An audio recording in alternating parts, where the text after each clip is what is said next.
नमस्कार, मैं Neeraj Kumar the roots of Bharat के इस अंक में आपका स्वागत है। मैं अपनी बात कहने से पहले आपसे रिक्वेस्ट करता हूं कि प्लीज चैनल को सब्सक्राइब करिए, लाइक करिए, शेयर कीजिए और कमेंट करिए। हम भारत पाकिस्तान के मसले को लेकर आगे बढ़े तो हम विदेशी मीडिया का रोल इसमें देखने की कोशिश करेंगे, खासकर वॉशिंगटन पोस्ट और अल जजीरा, न्यूयॉर्क टाइम्स जो बोल रहे हैं। इसके अलावा और भी भारत के अंदर का भी कुछ मीडिया भारत के खिलाफ बोल रहा है। खासकर वॉशिंगटन पोस्ट की जो आज 6 मई को जो उनका पोस्ट आया है उसमें देखा गया कि उसमें उन्होंने कहा कि आर्टिकल जो उसमें छापा, उन्होंने कहा कि भारत सरकार ने पाकिस्तान को ब्लेम किया है इस घटना के लिए, लेकिन अभी तक ऑफिशियली भारत की सरकार ने पाकिस्तान का नाम भी नहीं लिया है। सिर्फ ये कहा है कि इस घटना के पीछे जो लोग डायरेक्ट इनडायरेक्ट रूप से इन्वॉल्व हैं उनको सज़ा दी जाएगी। पाकिस्तान सरकार का इन्वॉल्वमेंट है और भारत सरकार ने माना है ऐसा कुछ नहीं है। और भारत टिट फॉर टैट के मेजरमेंट को लेकर चल रहा है, ये भी भारत सरकार ने अभी ऐसा कुछ भी नहीं कहा है। तो वॉशिंगटन पोस्ट एक नैरेटिव तैयार करने की कोशिश कर रहा है कि भारत इसमें जानबूझ के चीज़ों को बढ़ा रहा है। अब इस एरिया में चूंकि टेम्परेचर बहुत तेज़ी से बढ़ रहा है, तो विश्व भर के नेता इस टेंशन को डीएस्केलेट करने की कोशिश कर रहे हैं। जबकि ये वॉशिंगटन पोस्ट का कहना है, जबकि भारत ने अपने विदेश नीति के आधार पर सारी दुनिया के नेताओं से बात कर रही है और कोई भी बीच में इंटरप्ट करने या बीच में इंटरवीन करने के लिए तैयार नहीं है। वॉशिंगटन पोस्ट का ये भी कहना है कि भारत सरकार का ये कहना कि कश्मीर पूरी तरह नियंत्रण में था और टूरिस्ट का आना ये बता रहा है कि वहाँ पे शांति है, मगर पहलगाम की घटना से वो यह सिद्ध करने की कोशिश कर रहे हैं कि वहाँ पे कोई नियंत्रण नहीं था। इस घटना के बाद वहाँ की शांति पूरी तरह से शैटर्ड हो गई। तो वॉशिंगटन पोस्ट एक तरह का नरेटिव क्रिएट कर रहा है कि कश्मीर के अंदर कुछ भी ठीक नहीं था पिछले 5 सालों में, और इस घटना ने बता दिया कि ये ठीक नहीं था।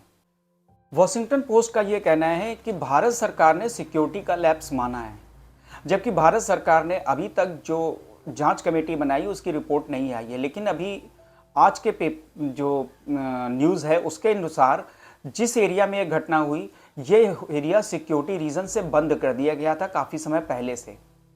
तो वहाँ के लोकल्स जानबूझकर लोगों को वहाँ के लेके गए और इस घटना को अंजाम दिया। इसलिए सिक्योरिटी लैप्स की बात कहना अपने आप में गलत है। एक बड़ा ही इंटरेस्टिंग पॉइंट है कि वॉशिंगटन पोस्ट जब अपने आर्टिकल्स में लिखता है तो वो लिखता है कश्मीर एंड भारत।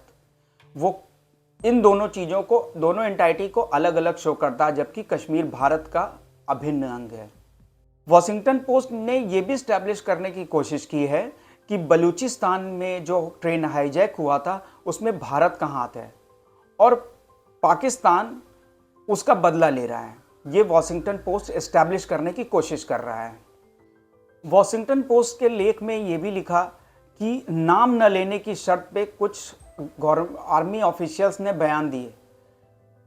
ये एक फेक नैरेटिव क्रिएट करने की बात है, जिसने जब नाम ही नहीं है तो ये कैसे पता चल रहा है कि वो वहाँ पे वो आर्मी ऑफिशियल्स थे या नहीं थे। तो एक फेक नैरेटिव बनाने की कोशिश वॉशिंगटन पोस्ट ने की है। साथ ही उन्होंने ये हर जगह ये लिखा है कि जब कश्मीर जो भारत के हिस्से में है उसको इंडिया कंट्रोल्ड कश्मीर लिखते हैं, और जो पाकिस्तान के हिस्से में कश्मीर है उसको पाकिस्तान एडमिनिस्ट्रेड कश्मीर लिखते हैं।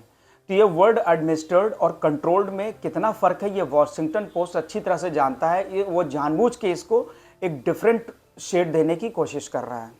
उस लेख में लिखते समय वो ये कहते हैं कि most of them were Hindu tourist, जबकि जितने लोग मरे हैं उसमें सिर्फ एक मुस्लिम है, बाकी सारे हिंदू टूरिस्ट हैं। जबकि उन्हें लिखना ये चाहिए था कि all of them were Hindu tourist.